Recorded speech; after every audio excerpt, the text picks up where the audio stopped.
काय म्हणते? काल ज्या प्रकारे राज ठाकरे म्हणाले की राजकारणाची शिशारी आली, राजकारणात शिशारी आली, त्यानंतर पुन्हा काही घडामोडी घडत आहेत. सोलापूरमध्ये 2 शिवसेना एकत्र येऊन निवडणूक लढवत आहेत. अकोल्यामध्ये राष्ट्रवादी काँग्रेस शरदचंद्र पवार पक्ष भाजपला पाठिंबा देत आहे. अशा अनेक घडामोडी, राजकीय घडामोडी. बघा, काल हिंदुहृदय सम्राट शिवसेना प्रमुख बाळासाहेब ठाकरे यांचं जन्मशताब्दी वर्ष सुरू झालं 23 जानेवारी. आणि त्या पहिल्या सोहळ्याला शिवसेना पक्षप्रमुख उद्धव ठाकरे आणि महाराष्ट्र नवनिर्माण सेनेचे अध्यक्ष राज ठाकरे उपस्थित राहिले. आणि दोन्ही प्रमुख नेत्यांनी महाराष्ट्राच्या सध्याच्या राजकीय परिस्थितीवरती दिलखुलास भाष्य केलं, परखड भाष्य केलं. आणि दोघांच्याही विचारांची दिशा एकच होती की महाराष्ट्राचं राजकारण हे शिशारी आणणारं झालेलं आहे. इथे गुलामांचा बाजार भरलेला आहे. हे आम्ही रोज सांगतो, इथे गुलामांचा बाजार भरलेला आहे. म्हणून काही माणसाच्या मताला, विचारांना आणि जगण्याला काही किंमतच ठेवली नाही. सर्व काही पैशानं, तोही भ्रष्ट पैसा तोलला जातो. म्हणजे भारतीय जनता पक्षाचे जे मांडलिक राजे आहेत एकनाथ शिंदेसाठी, ते सुद्धा स्वतःला या राज्याचे बादशाह समजून या गुलामीच्या बाजारामध्ये बोली लावत आहेत. आणि या गुलामांच्या राज्याचे 2 बादशाह दिल्लीमध्ये बसले, हे काल उद्धवजींनी सांगितलं. आणि त्यांची गुलामी आम्ही पत्करणार नाही, महाराष्ट्र पत्करणार. या उपर आता तुम्ही ते सांगताय तालुका स्तरावर, जिल्हा स्तरावर काय काही सुरू आहे. आता माननीय शरद पवार आणि अजित पवार यांच्या पक्षाची जी युती आहे, एकत्रीकरण, हे जवळजवळ झाल्यासारखं दिसत आहे ना. कारण ते एकाच चिन्हावर निवडणुका लढतात. आता घड्याळावर सगळे लढणार आहेत अशी माझी माहिती आहे, मला माहिती आहे, मी ऐकलं. त्याच्यामुळे तो प्रश्न आता विचारणं निरर्थक आहे. त्या विषयावर आता सोलापूरला 2 शिवसेना एकत्र लढतायत, माझ्याकडे माहिती नाही. माझ्याकडे माहिती नाही. हा निर्णय अधिकृतपणे झालेला नाही, एक तुम्हाला मी सांगतो. अशा प्रकारचा कोणताही निर्णय शिवसेना पक्षप्रमुख उद्धव ठाकरे यांनी घेतल्याची माझ्याकडे माहिती नाही. आणि ते घेतील अशा प्रकारचा निर्णय असं मला वाटत नाही. पण राज्यात आमदार दिलीप सोपल सोलापूरचे आमदार आहेत, दिलीप सोपल, त्यांनी अधिकृतरित्या पोस्ट मला माहित नाही, माझ्याकडे माहिती नाही. माझ्याकडे माहिती नाही. आमच्या भावना तीव्र आहेत शिंदे गटाविषयी, त्यामुळे माझ्याकडे त्या संदर्भात माहिती नाही. अशा पदाधिकाऱ्यांवर काही कारवाई होणार सर? माझ्याकडे काय घडलंय त्याच्याविषयी माहिती घेणार का? जोपर्यंत पूर्ण माहिती आम्ही घेत नाही आणि उद्धव साहेबांशी चर्चा होत नाही तोपर्यंत या विषयावर बोलणार. आज माहिती घेणार नक्की घेणार. राऊत साहेब, काल राज ठाकरेंनी एक भावनिक विधान केलं. त्यांचं असं म्हणणं होतं की शिवसेना पक्ष सोडणं हे मला घर सोडण्यासारखं होतं. आणि गेल्या 20 वर्षात जे काही घडलेलं आहे, मलाही माझ्या चुका समजलेल्या आहेत, उद्धव ठाकरेंनाही समजलेल्या आहेत. आणि आता हे सगळं सोडून द्यायला. तर जसं पवार कुटुंब हे कुटुंब म्हणून एकत्र आहे आणि पक्ष म्हणूनही एकत्र येत आहे, तसं ठाकरे बंधूंच्या बाबतीत काही घडू शकतं. पक्ष म्हणून आम्ही एकत्र आलो ना, तुमचा प्रश्न चुकीचा आहे. त्यांचं जे 3रं वाक्य आहे ते अत्यंत महत्वाचं आहे, 3rd स्टेटमेंट, की आता आम्ही सगळं विसरून एकत्र आलेलो आहोत. सगळं विसरायला पाहिजे महाराष्ट्रासाठी. त्यातलं हेच वाक्य महत्वाचं आहे आणि याच भावना महत्वाच्या आहेत दोघांच्या वतीनं. आता कशाला प्रश्न विचारताय? नका विचारू. तुम्ही राष्ट्रवादी काँग्रेसबद्दल बोलतायत. आता शरद पवार महाविकास आघाडीमध्ये नसतील, कारण तुमचा असा भाव आहे की दोन्ही राष्ट्रवादी एकत्र झाले आहेत किंवा असं दिसतंय. तर शरद पवार हे आता तुमच्या सोबत नसतील, राष्ट्रीय पातळीवर. तुम्ही चुकीच्या दिशेने प्रश्न विचारताय. मी असा विचार करतो, आम्ही सगळे असा विचार करतो आहोत की शरद पवार हे अजित पवारांसह महाविकास आघाडीत येतील. असं काय विचार करत की शरद पवार आणि अजित पवार हे एकत्रित महाविकास आघाडीमध्ये, म्हणजे अजित पवारांसह महाविकास आघाडीत असेल ना. कारण शरद पवार हे आमच्याबरोबर आहेत. त्यांचा पक्ष महाविकास आघाडीत आहे. अजित पवार हे महायुतीमध्ये आहेत. तरीही त्यांनी महाविकास आघाडीबरोबर पाठ लावलेला आहे. अशा वेळेला त्यांच्यावर तिथे कारवाई होईल. तिथे कारवाई होईल. आणि आमच्या माहितीनुसार आणि खात्री मला अशी आहे की भविष्यामध्ये शरद पवार अजित पवार एकत्रित महाविकास आघाडीत नाही, मग अजित नाही, पण पवार राऊत सरकारमधून बाहेर साहेब पडतील. राऊत साहेब त्यांना पडावं लागेल. एका दगडावर दोन पाय कसे ठेवणार? दोन दगडावरती पाय कसे ठेवणार? नाही, पण राऊत साहेब त्यांना काहीतरी एक सोडावं लागेल ना, किंवा काहीतरी एक स्वीकारावं लागेल. म्हणजे नाही, पण राऊत साहेब भाजपचे नेते अनेकदा आठवण करून देत असतात, सिंचन घोटाळ्याची फाईल अजून ओपन आहे. या मेलं मेंढरो आगीला भीत नाही. तुम्ही त्यांना एकदा क्लीन चिट दिली आहे ना, तुम्ही एकदा क्लीन चिट दिली आहे या सगळ्या घोटाळ्यात. स्वतः प्रधानमंत्र्यांनी गर्जना करून पण ते सरकारमध्ये आले. आता कोणत्या तोंडाने तुम्ही त्यांची फाईल ओपन करणार आहात? त्या फाईलमध्ये काय आहे की नुसता डरकाळ्या फोडताय पोकळ? छगन भुजबळ यांच्या विरोधामध्ये किती बोंबा मारल्या ती पहिली केस आहे. छगन भुजबळ 2.5 वर्ष जेलमध्ये राहिले. आमच्यासारखे लोकही राहिले. पण आज भुजबळच्या सर्व प्रकरणामध्ये ईडी पासून EOW पर्यंत त्यांना निर्दोष असल्याचा निकाल दिला. याबद्दल या राज्याच्या गृह खात्यानं आणि ईडीनं प्रायश्चित घेतलं पाहिजे.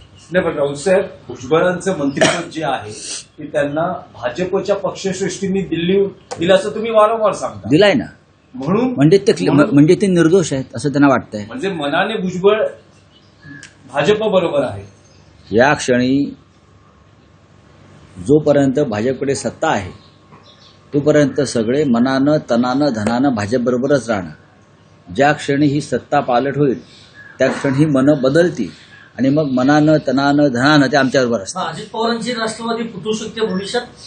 अजित पवार त्यांच्या पक्षासह आज शरद पवार साहेबांबरोबर युती करतायत. म्हणजे त्यांचं मन कुठे आहे? त्यांचं मन त्यांचं मूळ कुटुंबाकडे आहे. बरोबर ना? त्याच्यामुळे अख्खं कुटुंब महाविकास आघाडीत सामील होईल. रावसाहेब कालच्या भाषणामध्ये राज ठाकरेंनी एक महत्वाचं विधान केलं. त्याच्याकडे तुम्ही कसं पाहता? विधान असं आहे की माझ्या डॉक्टरांच्या औषधाने उद्धव बरे झाले पण मला गुण आला नाही. डॉक्टरांनी पक्ष बदलला का? राज ठाकरे हे एक व्यंगचित्रकार आहेत. बरोबर. या व्यंगचित्रकाराचे फटकारे आहेत. फार सहज सोपं बोलले ना ते. माझ्या समोरची गोष्ट आहे. त्या काळामध्ये माननीय उद्धव ठाकरे यांना प्रचंड प्रमाणात खोकला झाला आणि तो थांबत नव्हता. अनेक औषधं झाली. आम्ही एकत्रच गाडीमध्ये होतो तिघे. तेव्हा राजसाहेबांनी त्यांना म्हणालं की माझे एक डॉक्टर यादव आहे. ते डॉक्टर यादव मलाही माहिती आहे, मी त्यांचं औषध घेतो अनेकदा, शिवाजी पार्कचे. आणि तिथे सुद्धा मला त्या डॉक्टरांकडे सन्माननीय श्रीकांत ठाकरे यांनीच इंट्रोड्यूस केलं होतं. तर ते असं म्हणाले डॉक्टर यादवचं औषध आहे, ताबडतोब घसा मोकळा होईल. आणि त्यांनी स्वतः राजसाहेबांनी ते औषध मागवलं, स्वतः त्यांच्याकडे औषध सुपूर्द केलं. आणि पुढले 3-4 दिवस ते औषध घेतात की नाही, उद्धव ठाकरे कशा प्रकारे घेत आहेत आणि त्या औषधाचा काय परिणाम आहे झालेला, हे ते स्वतः माहिती घेत होते. पण जेव्हा तोच आजार राज ठाकरेंना झाला खोकल्याचा, तेव्हा ते यादवांचं औषध त्यांना लागू पडत नाही. मी जेव्हा एकदा फोन केला त्यांना, ते म्हटलं अरे तुमचा अजून घसा बसलेला दिसतोय, तुम्हाला यादव फळलेले दिसत नाहीत.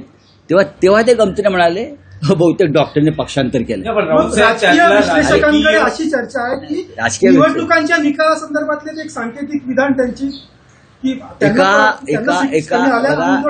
जे असा विचार करतायत त्यांनी स्वतःला विश्लेषक म्हणू नये. नाही, राऊत साहेब राज ठाकरेंच्या भाषणाचा फायदा उद्धव ठाकरेंना झाला असा त्यातला एक राजकीय विश्लेषणाचा हे जातोय. नक्की भाषणाचा काय, तुम्ही एकटे भाषण काय करून बसलात? राज ठाकरेंना राज फायदा ठाकरे आणि उद्धव ठाकरे एकत्र आल्याचा फायदा शिवसेनेला नक्की झालेला आहे. हे मोकळेपणानं सांगायला उद्धव ठाकरेही मागे राहत नाहीत आणि आम्ही मागे राहत नाही. आणखी एक भावनिक क्षण होता. तुम्ही भविष्यात देत होता राज ठाकरेंना, उद्धव ठाकरेंना राज ठाकरेंचा सत्कार करायला. थेट राज ठाकरेंनीच सत्कार केला उद्धव ठाकरेंचा. शेवटी ते आता बोललो ना प्रीतिसंगम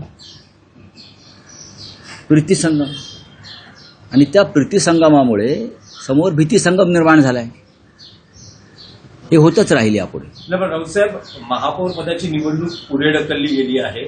दोन पक्षांची म्हणजे भाजप आणि शिवसेना शिंदे यांची अजूनही गटनोंदणी होत नाही. बहुतेक ती घटस्थापनेपर्यंत पुढे जाऊ शकते, कारण ते काय दोघांमधलं काय जुळत नाही आहे.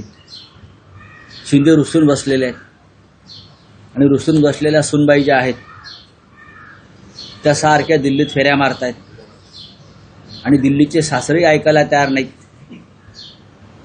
हां, त्याच्यामुळे त्या नववधूची फार अडचण झालेली आहे. करे तो क्या करे, इज्जत का सवाल आहे. बाळासाहेबांचं जन्मशताब्दी वर्ष आहे, बोलून ते गेलोय आमचा महापौर होणार. पण भारतीय जनता पक्ष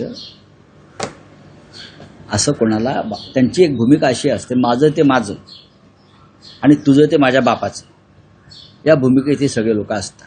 त्याच्यामुळेच आम्ही त्यांच्यापासून दूर झालो. पण केडीएमसीतले तुमचे 4 नगरसेवक अजूनही अज्ञात स्थळी. आता यात काय नवीन राहिलंय का? पण गेले तुम्ही 4 दिवस हाच प्रश्न, मिसिंगचा गुन्हा, बेपत्ता लापत्ता, त्यांच्यात आम्ही पोस्टर लावणार ना. यांना कोणी पाहिलंय का? त्यांचे पोस्टर अख्ख्या कल्याण डोंबिवलीत लावू, महापालिकेत लावू, सभागृहात लावू, कल्याण डोंबिवलीच्या भाजपच्या कार्यालयात चिटकवू, शिंदेच्या कार्यालयात चिटकवू, मिसिंग म्हणून, मिसिंग पर्सन. आणि मग मिसिंग पर्सन ब्युरो नावाचा जो एक क्राईमचा रेकॉर्ड आहे त्यात त्या चौघांची नावं येतील. उद्धव ठाकरे जर मुख्यमंत्री झाले नसते आणि आदित्य ठाकरे त्यांचा मुलगा जर मंत्री झाला नसता तर शिवसेना फुटली नसती, असं रामदास कदम यांनी म्हटलं. रामदास कदम यांच्या वक्तव्याकडे त्यांचा पक्षही फार लक्ष देत नाही अशी माझी माहिती आहे. ते स्वतः अनेक काळ उद्धव ठाकरे यांच्या मंत्रिमंडळात होते, शिवसेनेच्या मंत्रिमंडळात होते. त्यांनी कृतज्ञ असायला पाहिजे, ठाकरे कुटुंबाविषयी कृतज्ञ असायला पाहिजे. राऊत साहेब, लग्न एकाशी आणि प्रेम दुसऱ्याशी, तर लग्न कसं टिकेल असं टीकास्त्र ठाकरे बंधूंवरती वंचितचे अध्यक्ष प्रकाश आंबेडकर यांनी डागलेलं आहे. ते खूप महान आहेत, आंबेडकरांचे नातू आहेत, आम्ही त्यांना नमस्कार करतो. राऊतसाहेब, अकोल्यामध्ये राऊतसाहेब, चंद्रपूरमध्ये हिंदी में क्या है? ठाकरे गुट को शिंदे गुट के पदाधिकारी सपोर्ट करते हुए नजर आ रहे हैं. कहाँ? नहीं, मेरे पास कोई जानकारी नहीं. छगन भुजबल को क्लीन चिट मिली है, इसका पर क्या कहना है? काफी देखिए, छगन भुजबल जी ये देश का पहला केस था. एक कैबिनेट मंत्री को महाराष्ट्र में, एक कैबिनेट मंत्री को एक झूठे मुकदमे में फंसाकर ईडी ईओडब्ल्यू ने अरेस्ट किया और 2.5 साल तक उनको जेल में रखा, उनको यातनाएं दी. हाँ, वो चिल्लाते रहे कि मैं निर्दोष हूं. महाराष्ट्र सदन घोटाला, करेक्ट.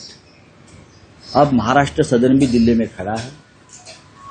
छगन भुजबल जिनके ऊपर बीजेपी ने एक कार्रवाई की, उनको बीजेपी ने मंत्री बनाया है और ईडी ने उनको बाइज्जत छोड़ दिया है, निर्दोष, कोई गुनाह नहीं आपका.